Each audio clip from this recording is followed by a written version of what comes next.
la métropole moderne. Melting pot par excellence, l'immigration est indissociable de son histoire. Plus du tiers de ses 8 millions d'habitants est né à l'extérieur du pays. On est tous là pour la même chose. On veut réussir une nouvelle vie, on veut avancer et on est là pour faire du commerce.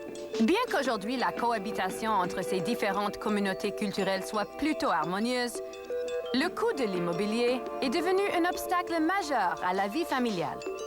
La revitalisation des quartiers qu'on avait délaissés, comme Brooklyn et Harlem, se fait donc à un rythme effréné. It's been a gentrification from the inside out.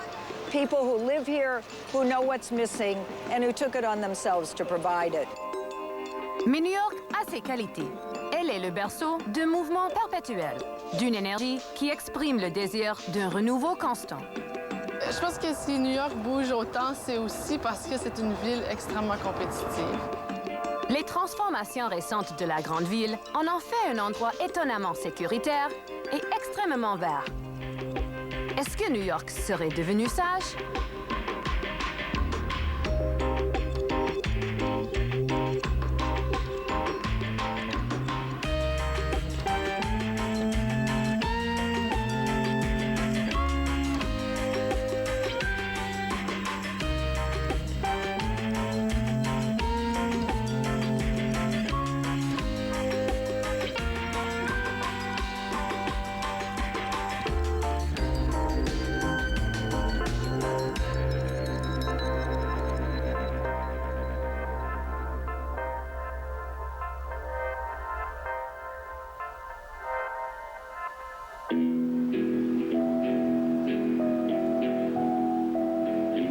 Située à l'embouchure de la rivière Hudson, qui se déverse dans l'Atlantique, New York, anciennement New Amsterdam, a été un important point d'échange et de commerce depuis ses tout premiers jours. The Dutch West India Company established it as a trading post. So it began as a kind of commercial concern. It really started to make money. And it's been that way ever since. It's been that way ever since. It's a largely secular environment. Who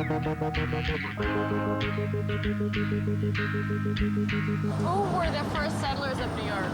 Well, the Native Americans, you know, the Munsee tribe, which was part of the Lenape tribe. They were here, and they were mostly hunting and fishing and trading. They were using it for commerce also. On dit d'ailleurs que l'île de Manhattan a été achetée aux Amérindiens pour l'équivalent actuel de quelques centaines de dollars. 385 ans plus tard, il serait clairement inutile de faire une offre d'achat. Even in the 17th century, it was ruled by real estate. There were always housing shortages in Manhattan because it's a skinny island, you know, and everybody was packed into this one area, basically. And then the Dutch started farms in Brooklyn, but this notion of this limited land and everybody fighting for it, you know, that's the story of the port, is this collision between port uses and real estate uses. But the Dutch were not in control for very long. No. The British wanted it. They sent some warships in with cannons, and Peter Stuyvesant said, we must defend our land, and the businessman said, nah, you know, let them have it. We'll still do business in the old way. So without an ounce of blood? There was not an ounce of blood. There was no fight whatsoever. And the British took over, and it was barely a ripple. 3 jours après l'arrivée des Britanniques, New Amsterdam devient donc New York, sans le moindre coup de feu. Tell me the history about how people did not want to build on the waterfront because it had bad aura. Well, you know, it was really taken over for maritime and industrial uses. It was smelly, it was dirty, so people of high tone tended to stay away from the waterfront. Where was the original port of New York? The port was largely started on the East River side of Manhattan and eventually switched more to the Hudson River side of Manhattan. But one could think of this whole region as the port, you know? The Brooklyn side also had a lot of the port. I know when you look at all the old pictures, there's boats docked around the entire island. Think of a superhighway, endless boats of all kinds just streaming down here. So it truly was a spectacle. So where did the port move to? The port moved to New Jersey across the Hudson River, and it moved there because there was more backspace for containerized shipping. Boats were unloaded by what they called break bulk cargo, which is one man handing it to the next. You didn't need all this backspace. But when you got these super tankers, you needed much more backspace for these big containers to sit. And I would say by the 80s, most of the port was already in New Jersey, with little pieces in Brooklyn and in Staten Island, and nothing in Manhattan, because Manhattan real estate is just way too expensive, and there are lots of things you can do with Manhattan real estate besides docking containers. You know? And like in most cities, once the port has been relocated, it creates this barren space. Yes, an empty harbor, so to speak. And that's when everybody sort of woke up and said, wow, we've got this whole waterfront, why don't we do something with it, you know? But underneath it all, there was a sadness that something that had really functioned well for centuries was no longer there.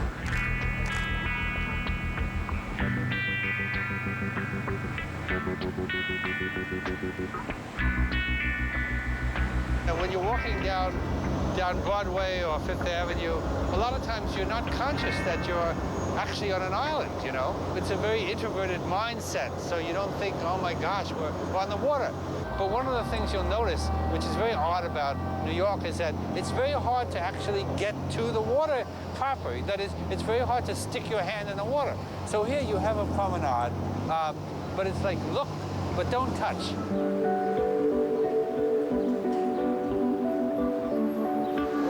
Towards Wall Street, and we're going under the Franklin Delano Roosevelt Highway. And one of the main problems in terms of public access to the waterfront is that these highways were built right at the edge.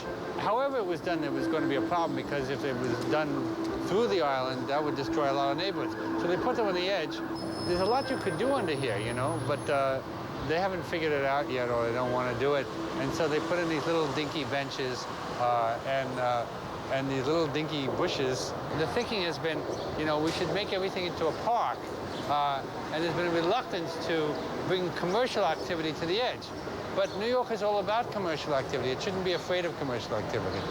It's why one comes to New York. One doesn't come to commune with nature. You know, one comes to be part of this kind of exciting environment. For entering the financial district here? Yes, yes. The so-called canyon, because the streets are very narrow and the buildings are very tall. So you have a feeling like you are walking through a canyon. Le quartier des finances englobe l'ensemble de l'ancienne ville. La fameuse Wall Street se trouve d'ailleurs là où un immense mur avait été érigé pour protéger les colons des attaques étrangères. Même quand New York était colonial, c'était déjà une société multiculturelle parce qu'on venait ici pour faire du commerce. Et maintenant, c'est la ville dans le monde où on parle le plus de langues. Oui, on parle 170 langues différentes. Et quand je te dis 170, c'est des langues identifiées. Maintenant, il y a des linguistes qui se sont penchés sur la question et qui estiment qu'on parle environ 800 langues à New York.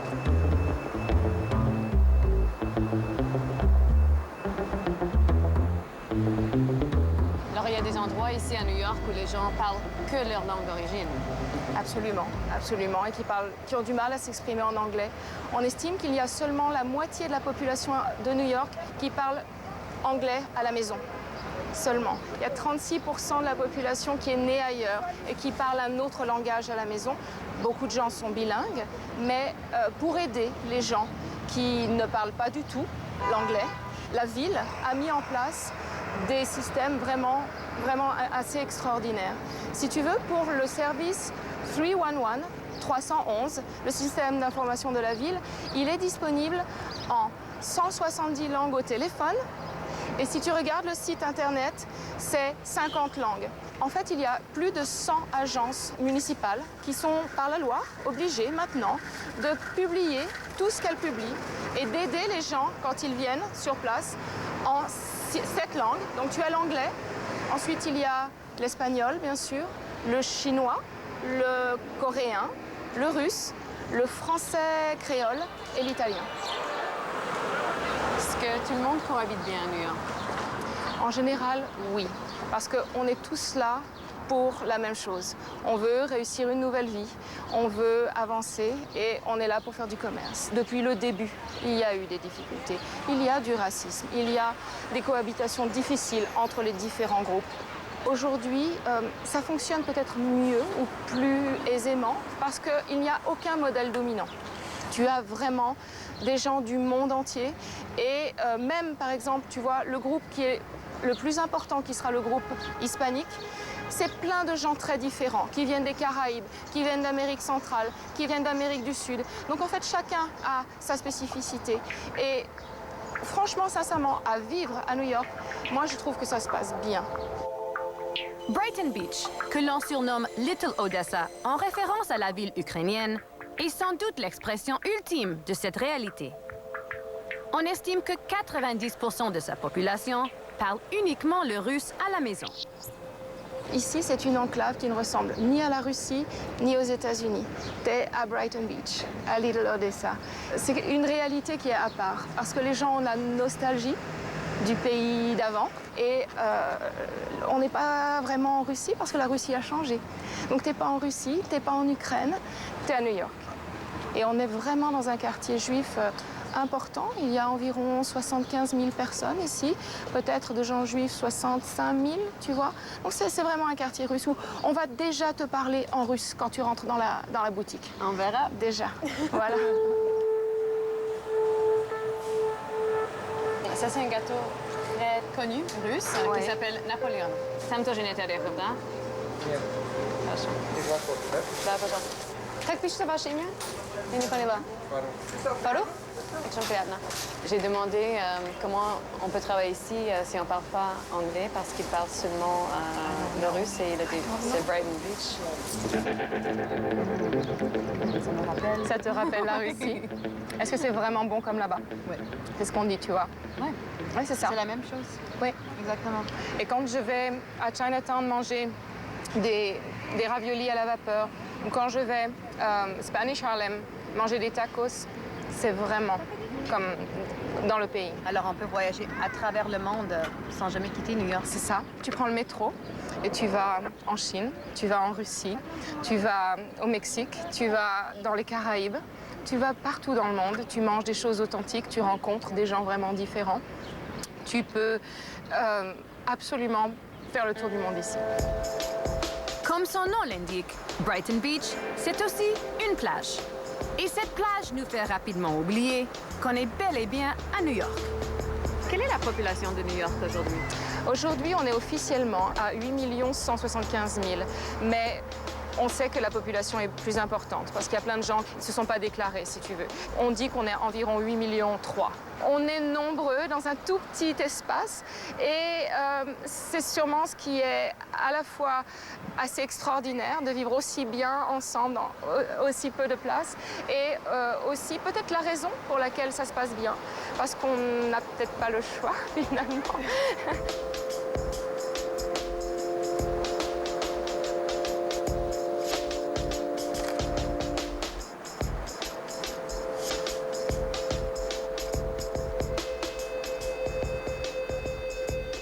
C'est justement la cohabitation et les échanges entre ces millions de gens qui rendent New York si vivante. Unlike any other city, you know, in the country, you're with people. It's a very democratic city.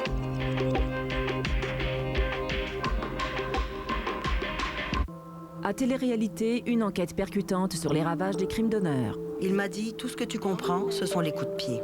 Le divorce n'a jamais été une option. Ce n'était pas drôle du tout. J'ai su que ma famille était très en colère et que s'ils me trouvaient, ils me tueraient. Ces crimes sans honneur, demain 21h sur TV5. Au début, vous mettez du vert, puis un peu de jaune. Certaines salades se colorent d'orange et de brun doré. La palette de couleurs pour exprimer votre vision est infinie. Et la touche finale est vraiment inspirante. Les vinaigrettes Kraft. Avec plus de 50 variétés et vos légumes préférés, il y a des milliers de possibilités délicieusement colorées. Goûtez l'extraordinaire avec Kraft. Et pour ajouter une touche délicieusement bonne à vos salades, découvrez les vinaigrettes à l'huile d'olive extra vierge Kraft. Avec l'application Page Jaune, trouvez le dentiste qui soignera votre molaire sans vous faire souffrir. Carmela fait les meilleurs manicotiers en ville. Pierre est un pro des déclarations d'impôts. Et Soleil du Brésil offre des aubaines sur les manucures. Georges, lui, répare toutes les marques d'électroménager. Quant aux plus branchés, ils se donnent rendez-vous chez Max. Ces gens-là savent comment faire de chaque journée votre journée. Et on les trouve d'un simple mouvement du doigt. Téléchargez l'application Page Jaune et redécouvrez la vie de quartier. Ça, c'est mon Altima. Pour tracer la route comme je la vois, les deux pieds sur terre, c'est ma Nissan. Ça, c'est ma Sentra. Pour me permettre de rester connecté sans contrainte. C'est ma Nissan. Et ça, c'est mon Rogue. Pour faire face à ce qui m'entoure, sans tourner le dos à mes valeurs. 0% de financement jusqu'à 84 mois sur nos modèles sélectionnés. C'est ça, votre Nissan. Profitez-en avant le 31 mai. Le bon petit bonhomme avec des petites pépites de chocolat. C'est pas des pépites, Sarah. Ce sont de succulents morceaux de beurre d'arachide au chocolat. Puis en veux-tu? En voilà. Hey! Les nouveaux Ahoy Extra. Le petit biscuit avec un gros extra. Dove a demandé à ses femmes de tester d'autres nettoyants pour le corps avec un papier qui réagit comme la surface de la peau. Plus le papier test se dissout, plus les éléments nutritifs de la peau sont emportés. Dove est différent. Sa formule Nutrient Moisture a un mélange unique de nettoyants doux. Voici notre meilleur soin éprouvé. Est-ce que c'est vrai qu'on dort mieux quand on se couche la tête au nord? Est-ce que le fait d'avoir une balle dans le dos va vous empêcher de ronfler? On prétend que les hommes sont plus sensibles à la douleur, mais que les femmes, elles, parlent beaucoup plus. Science ou fiction? Réal Bossé vous donne les réponses. Tous les mercredis 19h sur TV5. Envoyé spécial, les mercredis 20h sur TV5.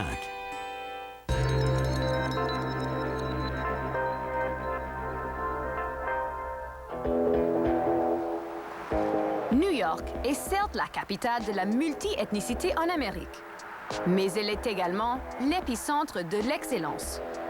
Des finances à la culture, la ville attire depuis toujours les meilleurs dans tous les domaines. This is really the city of contrasts. Yes, in many ways. All these people mushed together, and unlike any other city, you know, in the country, you're with people. It's a very demonic city. You know, you're on the subway with people who are, you know, millionaires and people who have nothing, you know, every day. And you're sort of forced to mix with people, and I think it's a really positive thing.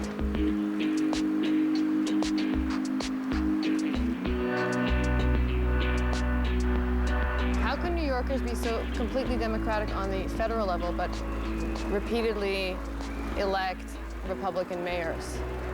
Yeah, I mean, it's funny, you know, what you see as Republican mayors in New York City has a different definition than it would, say, a Republican in the South or something like that. I think that New Yorkers are very socially liberal. You know, people are very live and let live here. They're very tolerant. There's also a lot of wealthy people who don't want to pay taxes. Lots of people, you know, and so there's that draw. And I think also there's the sense of this is a city where it's incredible and wonderful and filled with incredible people, but there's also always that sense of there might be chaos.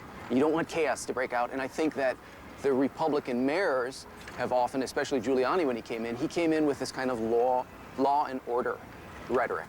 And I think that was attractive to people because especially at that time, you know, the city really felt lawless and felt scary. The last two mayors of New York dramatically changed the city. I mean, Giuliani cleaned it up, crime-wise, and Bloomberg has, how do you say, greenified?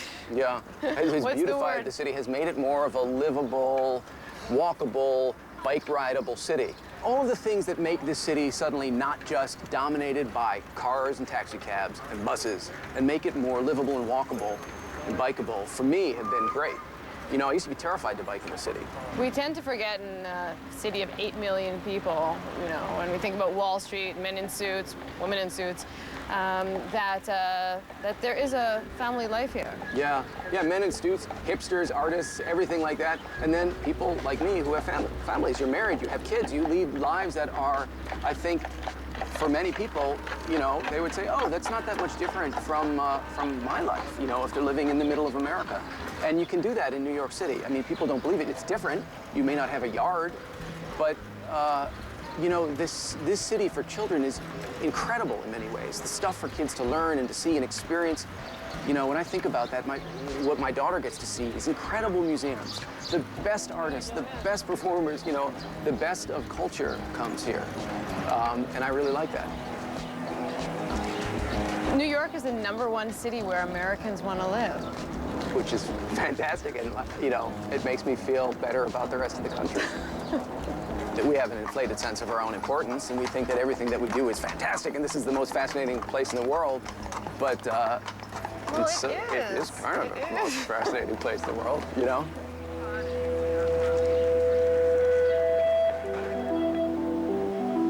New York a longtemps été perçue, à juste titre, comme une ville polluée, sans verdure. Mais un grand renouveau urbanistique fait bouger la métropole américaine. Des projets aussi nombreux qu'originaux ont créé d'impressionnants espaces verts un peu partout dans la ville. It's pretty amazing that in the biggest and the busiest city in America, you can now bike from Harlem all the way down the west side to Battery Park. And even to Coney Island. If you just hop over the bridge on your bike, which you can do, you can go all the way out.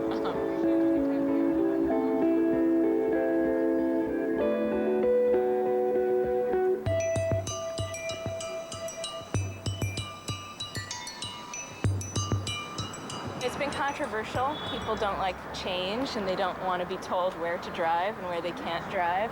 But I think that more people are for it than against it as far as creating more bike lanes and changing traffic patterns. And I mean, they're trying everything they can to make it a less car-reliant city. Nouveaux espaces piétonniers, fermeture de Times Square à la circulation automobile, New York a aussi aménagé plus de 450 km de pistes cyclables. Inauguré en 2009, le Highline Park s'étend sur 2,3 km, surélevé au-dessus du Meatpacking District et du quartier de Chelsea. These are old railroad tracks which were going to be demolished at a certain point. That's right. This structure was basically built to take the freight traffic off of the street. It was very dangerous. It was built in the 1930s, and it was used only until 1980. We are right in the center of New York City. Yes, this is the thicket in the middle of New York. It's amazing. See how quiet it is in here? It is incredibly quiet. So we're literally floating over the city here. Yep, yep.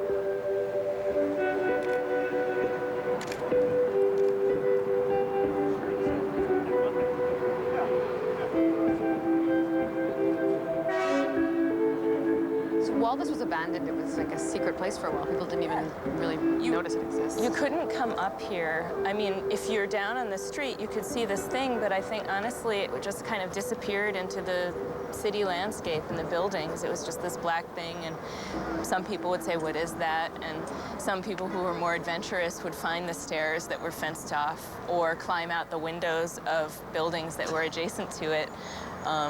But only a very few people knew what was up here. We always find amazing the number of people and the ways they find to use it that we never predicted. You know, we design the elements and we design the spaces, but New Yorkers and visitors just find what they want to do with it, and that's really amazing for us. There are performances. They have stargazing at night because the lighting is all down lighting, so there's no light pollution from the park, and it, in fact, makes this kind of dark zone in the city. People come up here at night to look at the stars. They have food things going on up here. They have dance. They have a marching band. It's all kinds of stuff. A lot of cities are trying to figure out what to do with their former industrial pieces, waterfronts, structures like this. And so New York is kind of ahead of the game in a lot of ways, but it's something that's happening all over the country and the world.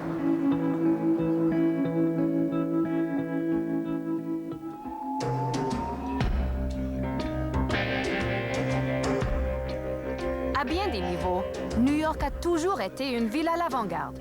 C'est pour cette raison que des artistes de partout y convergent continuellement.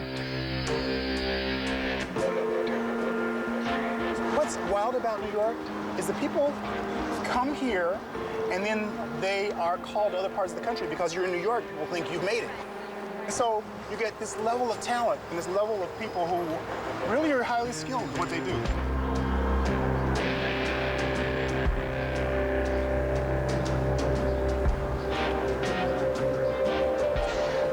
I came to New to be an artist, to dream, to dance, to play music. And once I got here, I realized I really loved writing plays too. And so I was really fortunate I was able to get my plays produced here. How long did it take for you to make it big here? Well, you know, that's funny. I thought that it would take 6 months. I thought it would take me 6 whole months to be famous in New York. And I mean, that was like 1976, so I guess I was calculating a little off there, you know? And I don't really worry about that, because what you really find out in New York, it's not about being famous, it's about figuring out how to make a life for yourself. All the best of the best from the entire country come here. The world. Not From the world, is there room for everybody? Yeah, if you come with this thing in your head, if it's gonna go a certain way and you want it to go a certain way, and when it doesn't, you feel like, oh my gosh, I failed. I don't know if it's failure to achieve something that's different than what you set out to achieve that you didn't expect. Pendant les années 70, le East Village était un endroit particulièrement pauvre, reconnu pour ses loyers modiques, mais aussi pour son caractère plutôt dangereux. Aujourd'hui, le quartier est une destination de choix. Restaurants en grande demande, bars à la mode et appartements inabordables y sont devenus la norme. The East Village was kind of an intense place to live. So we're right on the border of what's called Alphabet City, A, B, C, D. When I moved to New York in the 70s, C, D, Coke and Dope is what they were called, because it was like the center of the East Coast drug traffic. This is the building I lived in, right here. I lived in the fifth floor walk-up in this building, 120 East 4th Street. I just walked around, found this building, looked at 3 or 4 apartments and said, I'll take that one. That's what it was like. It's not like that anymore. Now you have to go after brokers, you have to do all kinds of stuff. Malgré une période difficile, le quartier a longtemps été le moteur créatif de New York. Musique, littérature, peinture et théâtre, tout ce qui était excitant et nouveau, voyait le jour dans le East Village. Some of the best theater in New York has come out of this little block, because this is the little theater row. This is the neighborhood where La Mama, which is one of the great theaters in terms of off-Broadway, creating off-Broadway. The New York Theater Workshop is here. Used to be Wonder Horse Theater over there. Is Broadway still the big thing? Yeah, it's a big thing. It helps drive the economy here. It's a place that people want to arrive at. It's one of the engines that drives New York City. What you see on stage is only part of it. You know, it's the backstage, it's the directors, it's the stage managers, the lighting, it's the designers, it's the industries that go with it, the wardrobe, costumes, the people who come from all over the country to see Broadway plays. Mais à New York, la renommée internationale n'est pas nécessairement synonyme de richesse. Est-ce que le coût de la vie est réaliste? Non, pas vraiment, mais il faut trouver des façons de s'adapter.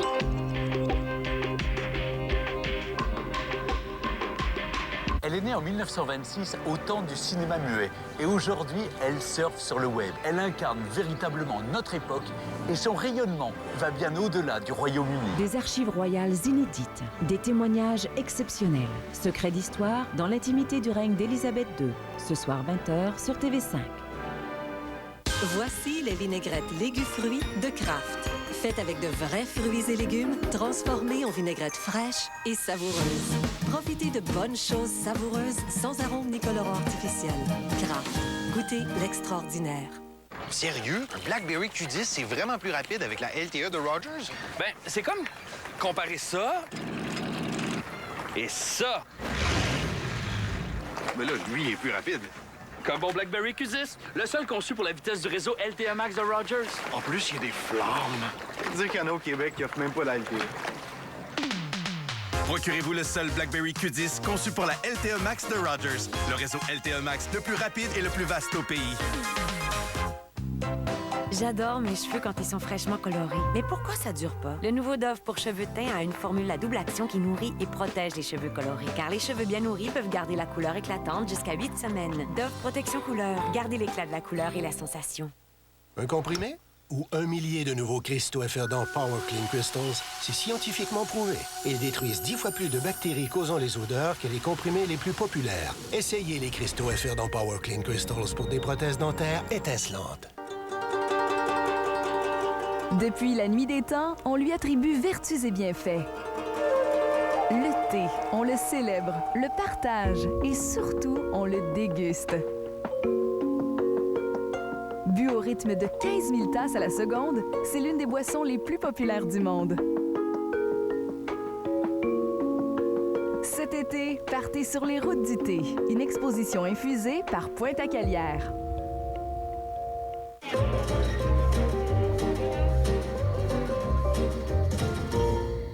Ne gâchez pas le moment.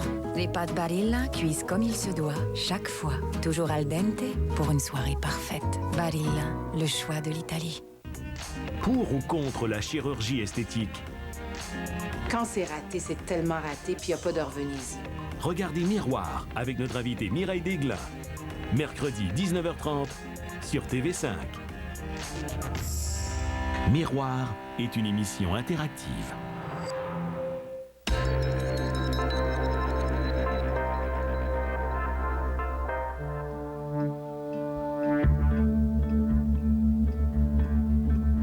La réputation de la chorégraphe Noémie Lafrance n'est plus à faire.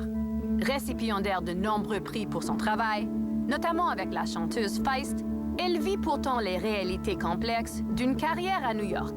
Sa compagnie de production s'est faite une place dans un entrepôt désaffecté, là où l'espace est encore presque abordable. Toutes les fenêtres étaient bouchées avec du béton. On a tout décapé, on a enlevé la peinture, et on a verni, on a refait les planchers. Tu vois, le plancher était dans cet état-là.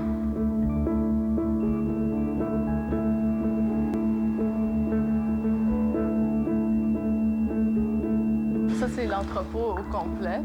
Les espaces que nous, on a loués sont les 2 espaces en haut. Ce qui m'intéresse, moi, c'est de construire un espace pour la production, surtout, parce que c'est ça qui manque, tu vois. C'est un espace où les artistes peuvent produire leur travail. On parle d'acheter la propriété, de développer la propriété. Là, c'est quelque chose qui se passerait dans les 5-10 ans. Mais il y a quelque chose de magnifique dans de préserver une architecture comme ça, qui est vraiment un landmark de New York. Tous ces buildings-là, ils préfèrent les démolir et construire des gros high-rise parce qu'il y a plus d'argent à faire. C'est plus facile de construire nouveau. Sauf que quand ça se produit, on perd l'architecture qui existe, qui fait partie de notre patrimoine, si tu veux.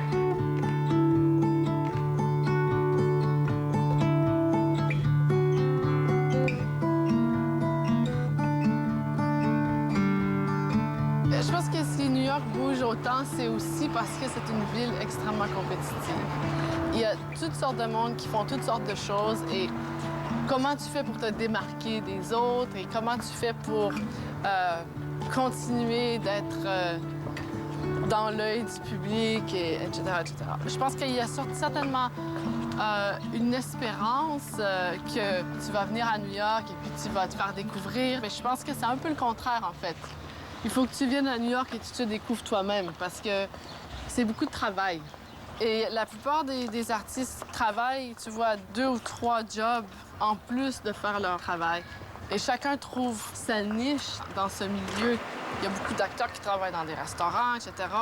Il y a beaucoup d'artistes qui, comme moi, ont construit des espaces et sous-loué des espaces. Utiliser un peu le real estate, d'utiliser ça un peu comme source de revenus pour pouvoir t'aider à faire face à toutes les dépenses, incluant le loyer, etc., qui sont vraiment très hauts. J'ai des amis qui sont venus à New York, soit d'Europe ou du Canada ou d'ailleurs, qui sont arrivés plus dans leur vingtaine, comme moi. Et je dirais c'est plus facile, dans la trentaine ou la quarantaine. Là, c'est plus difficile. Tu vois, tu te dis, attends, je peux pas rester dans un appartement qui a la grandeur d'un garde-robe. Quand t'as 20 ans, tu te dis, OK. Des fois, ça peut être dur parce que le niveau de vie descend drastiquement, en fait, je dirais, pour un Européen ou même un Canadien qui vient ici.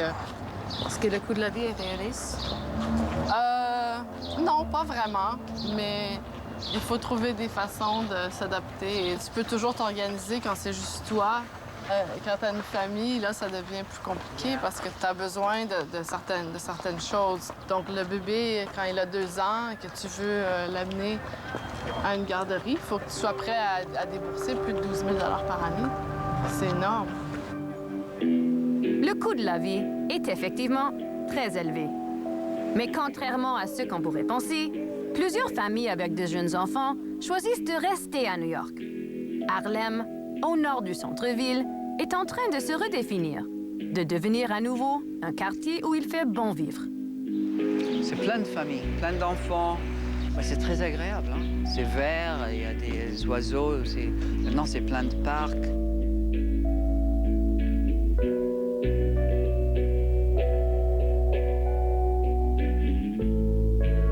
Est-ce qu'à Harlem, tout le monde se connaît? On peut dire ça. Je crois que Harlem a tout un esprit très différent que Manhattan. Les gens ici sont beaucoup plus chaleureux et qu'ils partagent la rue. D'un sens que je sens, je vis dans un village, qui n'est pas le cas downtown, où on peut vivre quelque part 20 ans sans connaître le voisin. Hey, how you doing? All right. We like you and Edward. We've seen each other around. How long you been here? 30 years. This neighborhood is all right. It used to be bad, though. They increased all the drugs up. Oh, this is the drug street here. Used to be. You got my pretty smile this time.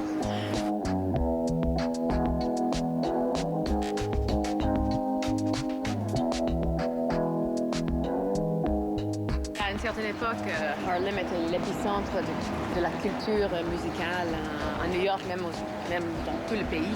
Ici était vraiment la rencontre entre la culture européenne et la culture américaine qui était surtout black, qui venait des Noirs qui sont venus du sud, de Georgia, Atlanta, des lieux, les Carolinas, Alabama, Mississippi, ils sont venus pour le travail dans les années 20 et avec eux, ils ont amené leur musique, surtout le blues.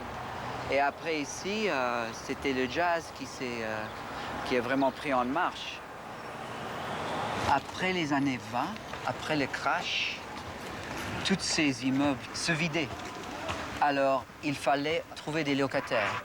On a pensé d'amener les Noirs qui vivaient downtown à Harlem. C'était quand même la première génération qui sortait de l'esclavage. Donc, ils étaient prêts à tout faire pour trouver un quartier où ils peuvent se sentir comme chez eux. Parce que downtown, ils se sentaient toujours comme des Noirs dans une ville blanche. Comment est-ce que Harlem est passé d'une capitale culturelle à une place où personne ne voulait être dans les années 80? Pendant la guerre, la plupart des hommes sont partis. Et à la fin de la guerre, la reconstruction du pays était axée vers les banlieues. Donc, dans les années 60, 70, 80, personne ne voulait être ici. Et 60% d'immobilier de Harlem était tenu par la ville. Au début des années 70, une décision a été faite de commencer à les vendre pour commencer la reconstruction. Et ça a été possible d'acheter une brownstone pour $1 000, $2 000, $4 000. Les brownstones de Harlem sont vraiment les meilleures construites de New York. Chez nous, on avait 5 locataires. Depuis 8 ans, il reste une. Et la meilleure chambre de la maison, on a quelqu'un qui habite là depuis 42 ans. Ici, c'était plein de peinture. Ça nous a pris 6 mois de personnes pour enlever 7 couches de peinture. Sur chaque étage, il y a 2 foyers, un devant et un arrière. Alors, il y a 5 et 5, 10 foyers en total. Et ici, il y avait 2 chambres. Alors, tu vois là, il y avait un mur qui était construit, 12 pieds de haut, qui est allé rejoindre ce mur-là. C'était tout un mur. On a fait beaucoup de choses, mais on n'a pas tout fini. Alors ici, je vais te montrer cet appartement. On a enlevé le linoleum, comme on a fait en bas. On a enlevé toute la peinture.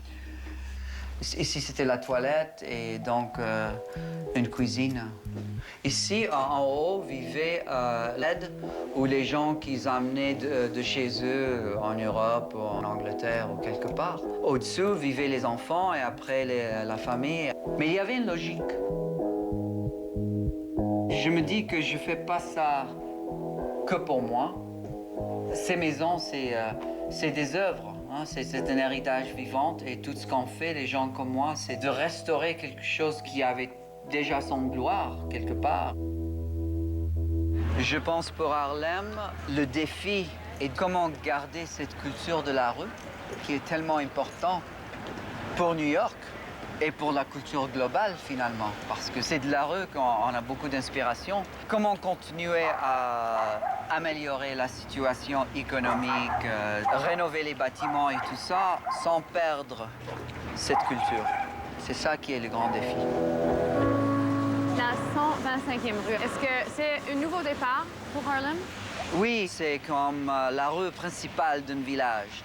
Tout ce qui se va passer sur le 125e rue, c'est important pour le reste du village.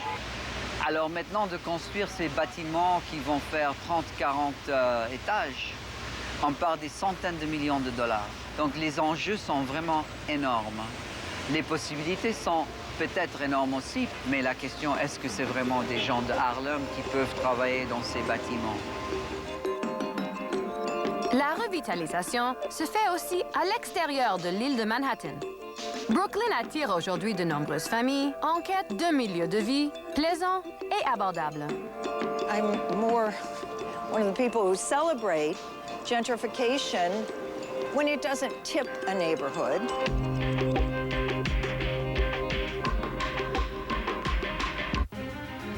Jouez les aventuriers en chassant le python birman et l'alligator en Floride. Avec les mains, Mathieu, attrape-le avec tes mains. Oh Il a l'air pas spécialement content. J'ai marché sur la Terre en Floride, jeudi 20h sur TV5. Le bleu est économique et réduit jusqu'à 25% les émissions de gaz à effet de serre des camions. Donc si 4 poids lourds passent au gaz naturel, c'est comme s'il y en avait un de moins sur les routes du Québec. Au début, vous mettez du vert, puis un peu de jaune. Certaines salades se colorent d'orange et de brun doré.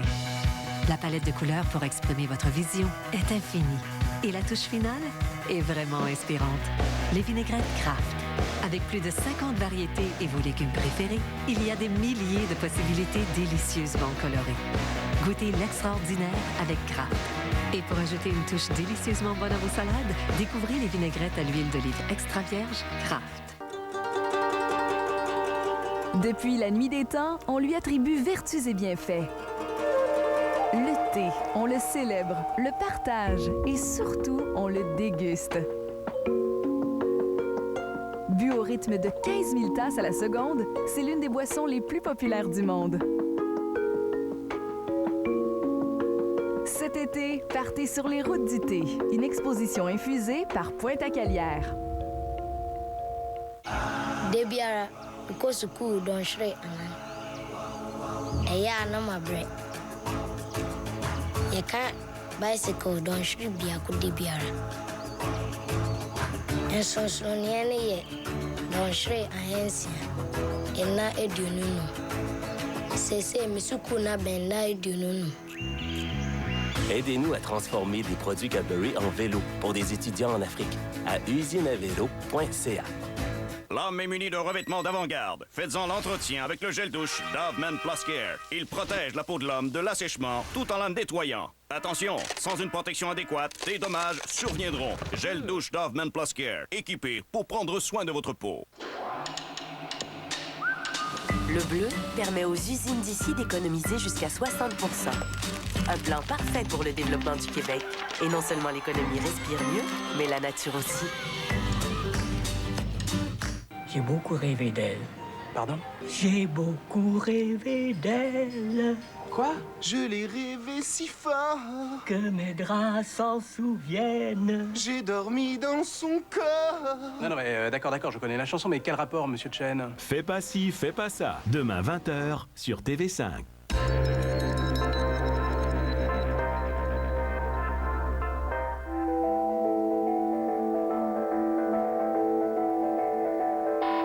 Au début des années 90, Jan Rosenberg a choisi de s'éloigner du centre-ville, devenu hors de prix. Elle s'est établie dans le quartier de Flatbush avec son mari et ses 2 enfants. Mais le projet était loin d'être simple. This was seen as this remote, far away place. And people didn't even know it was dangerous. I mean, they didn't know anything about it. But we quickly found out it was dangerous. And a lot of Brooklyn And a lot of New York was dangerous then. My husband and I were part of a block watch group. We used to go with flashlights and walkie-talkies and walk up and down the street, trying to make sure the bad guys wouldn't come to our block.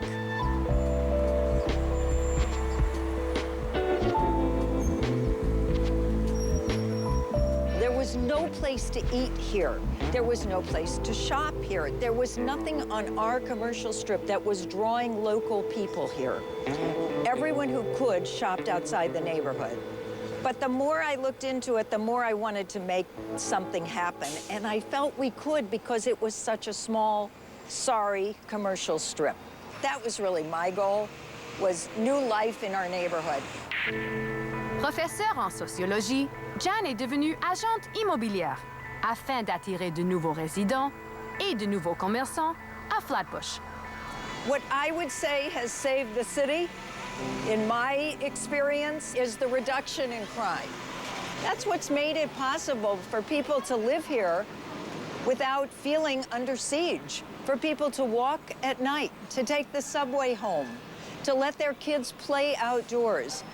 I think safety and gentrification go hand in hand, and I think better goods and services and better schools go with gentrification. I'm more one of the people who celebrate gentrification when it doesn't tip a neighborhood, when it somehow manages to preserve the mix of people that are there.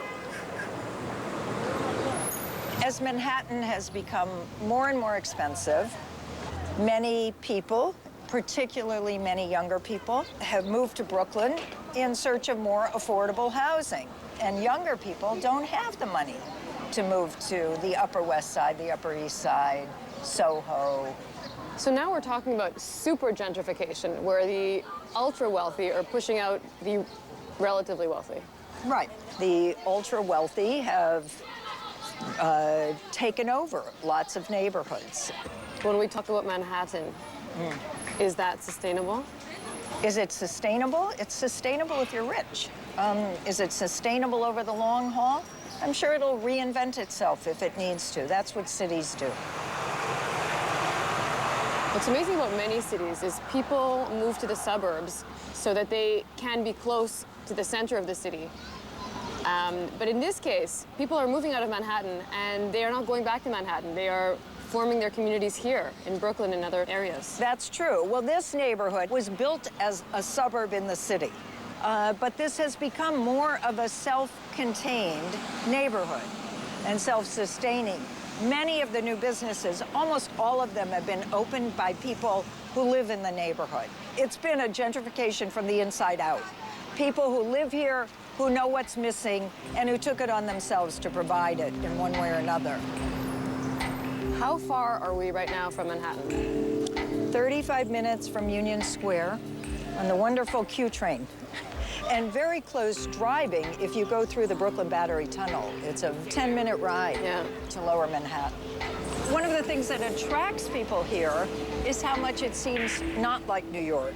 The sidewalks, the trees, the grassy front yards, all of that suggests most of America, but not New York City. Et de fait, c'est ici à Ditmas Park qu'on retrouve la plus grande concentration de maisons victoriennes en Amérique. Mais avec les crises économiques, la pauvreté et la criminalité, puis l'exode de la population, ces magnifiques demeures centenaires ont été grandement négligées. Visiblement, le quartier s'est relevé pour devenir un endroit extrêmement convoité. What would a family-sized home in Manhattan go for these days? Well, millions of dollars. Apartments are going for millions of dollars. So, a 5-6 bedroom house with a separate dining room, a big living room, a great big kitchen, $5 million, $6 million. You know, it depends on the neighborhood, it depends on the condition, and so on. But this kind of space is an enormous luxury. And here, it's a much more affordable luxury. This house is a 5-bedroom Victorian house with some wonderful original details.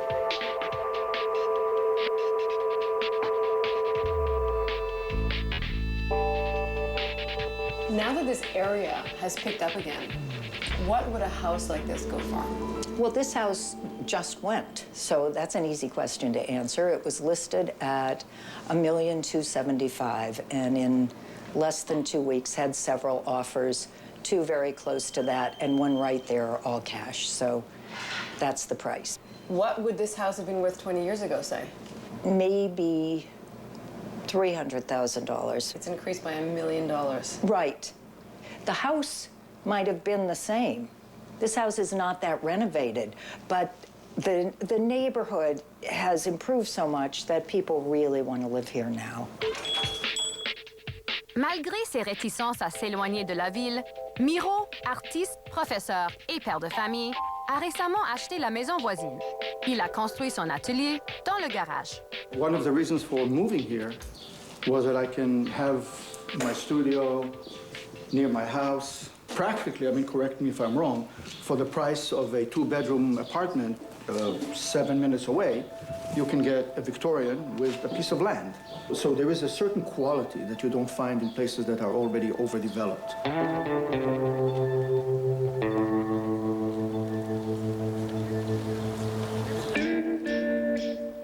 Depuis quelques années, une nouvelle tendance, assez surprenante pour une ville de la taille de New York, transforme rapidement la métropole. L'agriculture urbaine. Des fines herbes sur les balcons, aux multiples jardins communautaires, il est aujourd'hui possible de trouver toutes sortes de fruits et de légumes cultivés en plein centre-ville. So I was living in this neighborhood on the Lower East Side, and it was one of a bunch of neighborhoods in New York City that had essentially been really devastated in the 1970s when buildings were abandoned and burned down, and landlords even set fire to their own buildings to get insurance money. And so there were whole neighborhoods where a quarter or a third of the housing was leveled. And what was left was vacant lots full of rubble and trash. And people who were living in those neighborhoods essentially took it upon themselves to clean up the lots and in many cases grow food. So they created these kind of little tiny spots of urban farms in some neighborhoods that were just dotted with these urban farms where people were keeping chickens and growing vegetables and living off the land. And who did these lots belong to? The city owned the lots and eventually developed a program where people could gain ownership to the lots. They could pay $1 a year and garden.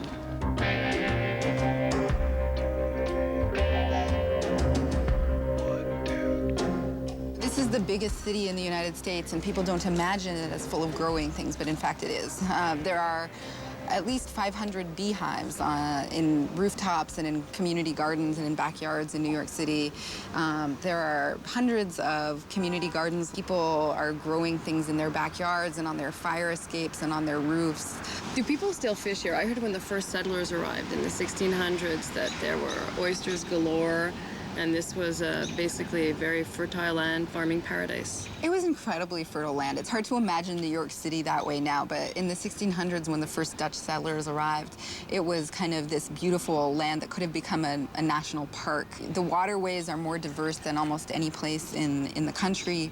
They had enormous lobsters and oysters and all kinds of fish. It's kind of amazing because for many years in New York's history, people knew the city for its oysters. They would say, if somebody was visiting New York City, they would say, enjoy the oysters.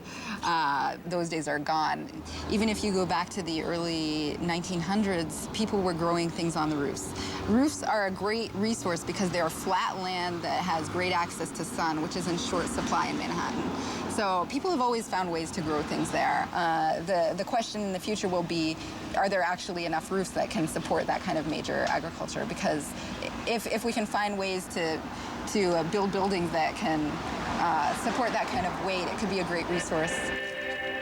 Hello, my name's Heidi. My name's Classy. Nice to meet you. Nice to meet you. When you saw this vacant lot that was full of trash and old car parts, I decided to make it into a garden. We needed something green. We didn't have all these trees we have today. It became a place of therapy. It became a place for food, for fun, for relaxation. It opened up a whole new world. At a time on this block, people wouldn't even say good morning. They would chew you out if you look at them. That totally changed. We had crackheads helping us. We had the police stopping by. Time Warner came. Cable would come in and have lunch. The teachers from the school. It became more than just a garden. It became a community. I've heard about your preserves. I'm off the hook. Now, I don't know if you can see that good, but this is plum sauce. It's one of the best things you can eat. And I made it from the plums from this tree. Made in Harlem. Only the best.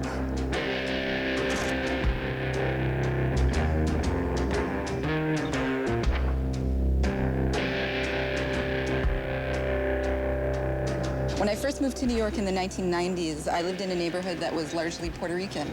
And people kept chickens in New York City just as they had in Puerto Rico. They found little vacant spaces between buildings and essentially built farms and used the chickens for eggs and made chicken soup. And more recently, it became something that had wider appeal, and people were kind of just attracted to the idea that they could keep chickens in the backyard and come home from a day at the office and clean out the chicken coop and wake up in the morning, gather the eggs, and make scrambled eggs for breakfast. So here's some eggs that were laid this morning. For me, I could trade it within my community for something that's has value to me. But yeah, we're totally like rich in eggs most of the time. We get about 23 eggs a week from 4 hens, so that's pretty good output. Beekeeping actually just became legal in 2010, so it's just been a couple years of legality, but even before that, people were still keeping bees. So these are the beehives, and these bees have this amazing view of the Manhattan skyline, and when they fly out, they can decide if they want to go into Midtown Manhattan to get nectar. And there's also something really amazing about honey, because essentially you're tasting the city. You know, the bees go off and they are foraging in traffic islands or in window boxes, and you can taste what they bring back. Here we've got tons of linden trees. They're everywhere, and right now they're blooming. And so when you walk down the street, you can smell them, and bees love them, and it really impacts the flavor. I've actually taken it upstate to a Beekeepers Association meeting where everyone was sharing honey, and everyone was like, "Oh, this is really good." And they're like, "Where'd you keep your bees?" And I was like, "Brooklyn," and they were just like silent, dead silent. No one who keeps bees up in the country wants to hear that Brooklyn honey tastes better than Les New-Yorkais, têtus et créatifs, travaillent sans cesse pour améliorer leur ville. Ensemble, ils la rendent plus belle, plus fonctionnelle et plus agréable. C'est sans doute pourquoi des gens de partout au monde et de tous les horizons continuent à converger vers cette ville magnifique. Le coût de la vie exorbitant a repoussé une bonne partie des New-Yorkais loin de Manhattan. En échange, les quartiers périphériques reprennent vie et se trouvent une nouvelle identité. Comme quoi, à New York, la seule constante est sans aucun doute le changement. Pour en connaître plus sur les villes visitées, rendez-vous sur port.tv5.ca. Elle fait partie des 4 monarques européens à avoir régné plus de 60 ans. Restez avec nous pour découvrir les secrets d'histoire d'Élisabeth II dans un instant.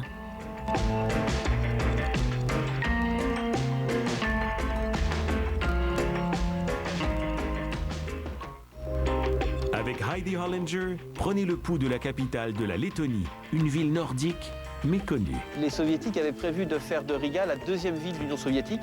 Ils avaient prévu d'avoir un métro et il y avait vraiment des projets énormes. Port d'attache à Riga, sur TV5. Port d'attache est une émission interactive.